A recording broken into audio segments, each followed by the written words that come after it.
একটা ব্যাপার কি নোটিস করছেন যে আমাদের বাংলাদেশে তরুণরা দিন দিন ইসলাম থেকে সরে যাচ্ছে। ইভেন আমাদের মসজিদে যে খুতবা দেওয়া হয়, এই খুতবাও কাইন্ড অফ তরুণদেরকে ইসলাম থেকে সরায়। ইভেন আমাদের যে মাহফিল ময়দানে যে আলাপ আলোচনাগুলো হয়, এগুলো কিন্তু ইয়াং জেনারেশনকে ইসলামের দিকে টানতে পারে না, বরং দূরে ঠেলে দিচ্ছে। যে ইসলামের কথা যখনই কোনো একজন ইয়াং ছেলে বা মেয়ে শুনছে, সে মনে করতেছে যে ইসলাম তার লাইফটাকে লিমিট করে তোলে। কেন একটা খারাপ প্রোডাক্ট সেইটা আমরা গ্রহণ করি, কিন্তু ইসলামের মতো একটা ভালো প্রোডাক্ট সেটা আমরা বর্জন করছি, সেটা আমরা গ্রহণ করছি। সো বর্তমানে যারা ইসলামের রিপ্রেজেন্টেশনটা করে, তারা তরুণদের কথা ফার্স্ট অফ অল বলে না। আর যতটুকু বলে সেটা এত নেগেটিভলি বলে যে তরুণরা মনে করছে ইসলাম তো আমার জিনিস না, this is not my thing. অন্যদিকে আমাদের অন্যান্য দেশে যেমন পশ্চিমা দেশগুলো আছে, ওখানে যারাই ইসলাম মেনে চলে, ইয়াংদের মধ্যে প্রচুর মানুষ ইসলাম প্র্যাকটিস করছে এবং তারা তাদের লাইফ স্টাইলের পার্ট মনে করছে। কিন্তু এই ভূখণ্ডে এটা আমরা করাতে পারছি না। সো এইটার মূল কারণ হিসেবে আমার কাছে কিছু ব্যাপার মনে হয় যে খুব বার্নিং। নাম্বার ওয়ান যে কারণটা আমি মনে করি সেটা হচ্ছে আমাদের ভারতীয় উপমহাদেশে যে দেশগুলো আছে, বিশেষ করে ভারত, পাকিস্তান বা বাংলাদেশ, এই দেশগুলোকে ইসলামকে খুব নেগেটিভলি ব্র্যান্ড করা হয়েছে। কিভাবে? যেমন পশ্চিমা দেশগুলোতে যখন ইসলাম নিয়ে কোনো আলাপ আলোচনা করা হয়, ইভেন আমি রাসূল সাল্লাল্লাহু আলাইহি ওয়াসাল্লামের জীবনীটাও যদি বলি, যে নবীজি যখন ইসলামটাকে প্রচার করেছেন বা মানুষের জন্য ইসলামটাকে হাজির করেছেন, প্রেজেন্ট করেছেন, তখন আরবের যে কোনো মানুষ এইটা ফিল করছে যে ইসলামটা তাদের লাইফের একটা অংশ, ইসলামটা তাদের জীবনের একটা পার্ট। দ্যাটস ওয়াই আরবের বহু মানুষ, ইয়াং বহু মানুষ ইসলামের দিকে চলে আসছে, কারণ তারা ফিল করতে পেরেছে যে ইসলামটা তাদের লাইফের কোন একটা প্রবলেমকে সলভ করছে। অন্যদিকে আমি যদি যে ভারত অথবা পাকিস্তান অথবা বাংলাদেশ, এই দেশগুলোর কথা বলি, এইখানে ইসলামটাকে আপনি একটু ইমাজিন করেন যে কিভাবে প্রেজেন্ট করা হয়েছে। যে ইসলামের কথা যখনই কোন একজন ইয়াং ছেলে বা মেয়ে শুনছে, সে মনে করতেছে যে ইসলাম তার লাইফটাকে লিমিট করে তোলে, ইসলাম তার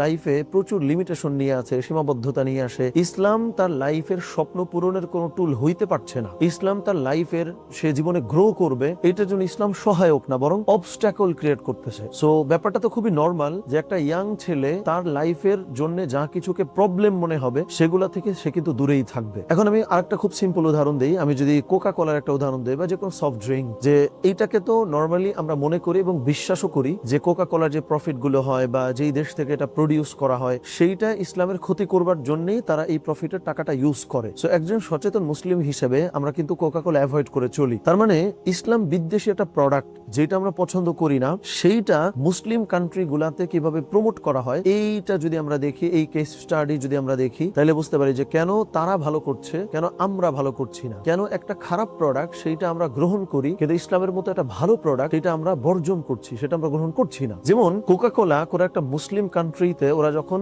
রমজান মাসে প্রমোট করে, আপনি খেয়াল করে দেখবেন সেখানে ইফতার, সেখানে সাহরি, তারাবি, রমজানের যেটা ভাইব, রমজানের যেটা টোন, ওইটার যে একটা থিম, এই ব্যাপারগুলো ব্যবহার করে তারা তাদের কোকা কোলা প্রমোট করে। সো দেখেন, ফার্স্ট অফ অল এটা কিন্তু একটা স্ববিরোধী জিনিস মনে হয় না যে ইসলাম বিরোধী একটা প্রোডাক্ট তারা বিক্রি করতেছে ইসলামের থিম ব্যবহার করে, ইসলামের রিচুয়াল ব্যবহার করে। কিন্তু এইটা ওরা কিন্তু এই কারণে করে যে আমি যেহেতু মুসলিমদের মধ্যে আমার প্রোডাক্টটা প্রমোট করতে চাই, তাহলে তারা যা কিছু পছন্দ করে সেইটা দিয়ে আমি যদি আমার ব্যাপারটা সেল করতে চাই, তাহলে এটা ভালো সেল হবে। সেই দিকে আমি যদি আমার ইসলামটাকে কাইন্ড অফ আমি বোঝার জন্য ইসলামটাকে একটা পণ্য চিন্তা করতেছি, সো এইটা যদি আমি তরুণদের মধ্যে সেল করতে চাই, তাহলে তরুণরা কি পছন্দ করে, তরুণরা কি লাইক করে, তরুণদের লাইফে কি কি প্রবলেম আছে। যেমন দেখেন, তারা যেই ব্যাপারগুলো নিয়ে ফ্রাস্ট্রেশনে থাকে, ক্যারিয়ার, তাদের রিলেশনশিপ, তারপর বিয়ে শাদী, ফ্রেন্ড সার্কেল, টক্সিক নানাবিধ জিনিসপত্র, এই ব্যাপারগুলা নিয়ে যদি মসজিদে জুম্মার দিনে খুতবা দেয়া হতো বা আলোচনা করা হইতো, তাহলে একটা তরুণ সে কিন্তু ফিল করতো যে ইমাম সাহেব হুজুর তো আমার কথা বলতেছেন,